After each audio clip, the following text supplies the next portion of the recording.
Shit. What is up, YouTube? So I did a little thing. A social experiment of sorts, if you will. I truly sacrificed everything for this. I put my dignity, my pride, perhaps my manhood on the line. What did it cost? Everything.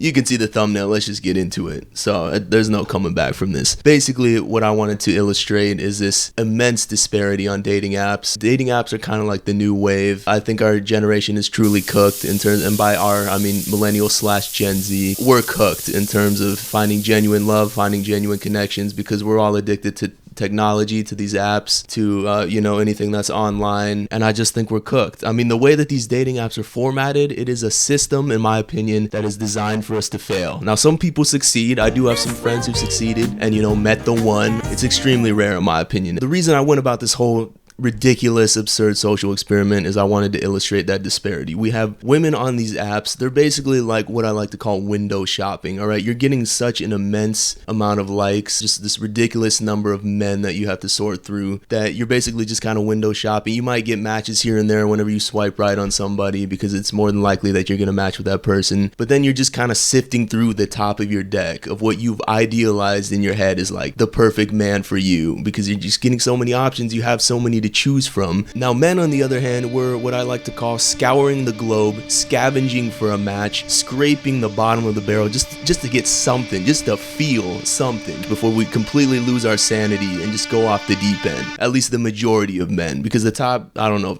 10 to 5% of men, maybe less than that, are the ones that are getting swiped right on by most of the women. And if you look at this as a numbers game, the math ain't mathin'. This is a system designed statistically for us to fail, for most people. Because how are you expecting to find genuine love if you have men scavenging for a match, and by the time they even get a match because they just want to feel something, they're no longer even interested in the woman that they've matched with? So even if they end up talking to them, then they're just going to kind of string them along and then eventually dump them and do them dirty. On the other hand, you have women who are all kind of sharing the same percentage of men, this like select group of men that are conventionally attractive to them, that they've idealized, and they're eventually going to get played by these men who, why would it be in the nature of these men to be completely monogamous and to not mess around and not keep their options open and not to be a toxic boy, as they call it? So it's a numbers game. It's designed for us to fail, and I delved deep into this. I put myself on the chopping block. I went undercover. I went behind enemy lines. I was in them trenches, all right, trying to obtain data for y'all and extract this data. And here's what I found. So I went about creating a Tinder catfish profile.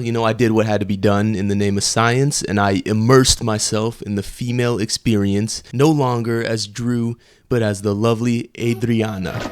Yeah, look at that. It's truly incredible what the magic of a filter can conjure up.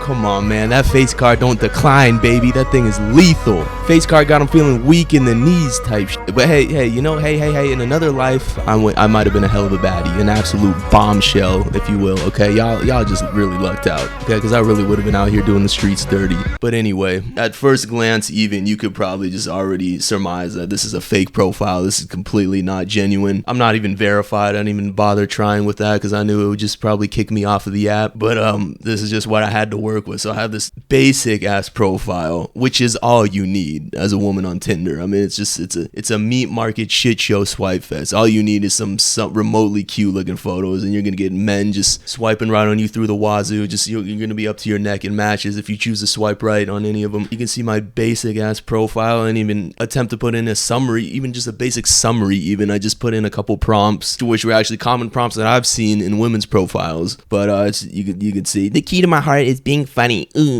People would describe me as introverted, but as social butterfly. The most basic, generic. I mean, even AI could take a look at this and say, this is basic as hell. I can generate something better than this and more interesting. But that's all you need. This is literally what I'm trying to illustrate. This is a basic ass profile that upon first glance you can already tell is not genuine. It's completely fake. It's probably AI or Snapchat filter generated.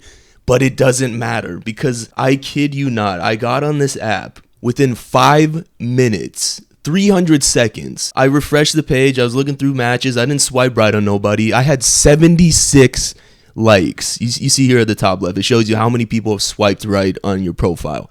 76 men or users, whatever, swiped right on my profile on this basic ass, the key to my heart is being funny, I'm an introverted social butterfly, this bullshit where I look like an AI generated Snapchat filter. I got 76 likes in 300 seconds. 10 or 12 minutes later, I refresh the page.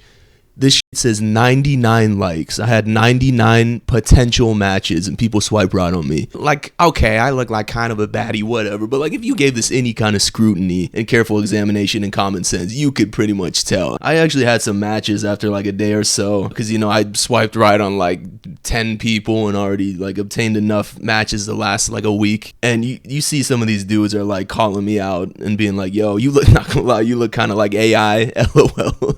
This is a dude with a filter. This ain't a legitimate profile. I had dudes call me out. And the funniest shit is, okay, well, even on top of that, you chose to swipe right. This illustrates my point even further. You chose to swipe right. You chose to message me about it. That just shows me right there the disparity in itself. These dudes were swiping right on what they clearly identified as an AI fake generated fabricated profile. And you still saw the need to message me. Like, clearly they're not up to their knees in like matches with beautiful women or women that they can talk to on Tinder that they find legitimate because they're choosing to mess around with me and swipe right on me in the first place. So it's a numbers game. I mean, would you... Come on, ladies, are you gonna swipe right on a dude that looked like completely AI generated and that you were able to identify upon first glance that it was fake or illegitimate? Absolutely not. You would swipe left on the dude in a heartbeat because he had like cheekbones that you weren't feeling, or something was giving, something was like a negative vibe, something was given like makes less than six figures, or he just was given, had like a dad bod, or he had some corny word or sentence in his profile. Like, you would be so quick to swipe left. So obviously there's such a clear disparity, and I truly don't think that a lot of my female friends and women that I know and exes as well like understand this disparity. Like, this numbers game is designed for you to fail, and it will fail over and over again for at least 80-85% of men and women really that are out there. All right, at least women have options. I don't think it's any easier for them, mind you, because it's just another challenge in itself. On both ends of the spectrum, it's designed for failure, and I think we need to understand that. We need to move past these apps. You know, I could go further down this rabbit hole. I would prefer not to. I feel like we've extracted enough data, at least I have, for a lifetime. I'm not saying I have the answers. I'm just saying we need to identify these issues and we need to move forward in a more pragmatic and more fulfilling way when it comes to these when it comes to dating in general, finding your person, so to speak, and just dating in a more bountiful way. And we need to somehow foster more organic connections or improve the way that these apps operate, because it ain't it. So with that in mind, you know, best of luck to y'all in your romantic endeavors. I hope for the best. You know, at heart, I am an optimist, and I do think that we as a society can improve upon these experiences.